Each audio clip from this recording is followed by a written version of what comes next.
boleh buat duit sebab dia time consuming. Apa-apa yang time consuming Sepatutnya boleh buat duit. sepatutnya boleh buat duit. Sebab kau effort and everything, betul. Yeah. Tapi masa dulu aku buat tu as a Hobi. aku nak ada material lah kan. Hobi Kau lah. faham tak? Aku ada lagu.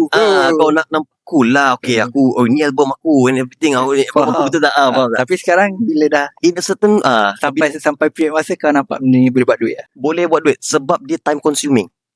Apa-apa yang time consuming Sepatutnya boleh buat duit. sepatutnya boleh buat duit. Sebab kau effort and everything, betul. Yeah. Sebab seni sebenarnya bayaran dia unlimited lah. Sebenarnya Tak ada nilai orang betul, bayar. betul. Tapi aku pun tak faham kenapa kita tak dibayar macam. Betul. Lepas tu ada satu lagi yang aku macam ni kan. Kita kalau main muzik di Malaysia ni, kita takkan dapat ni sangat lah, yang besar sangat kita punya bayaran. Bayaran. Okay. Kenapa kau main kat Malaysia?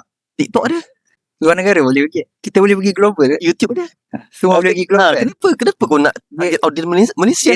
Dia tak ada demografi restraint dah. Dia tak ada dah. Dia tak ada dah. Sebab dunia tanpa sepadan sekarang. Sekarang dia tak ada dah. So kenapa kau nak target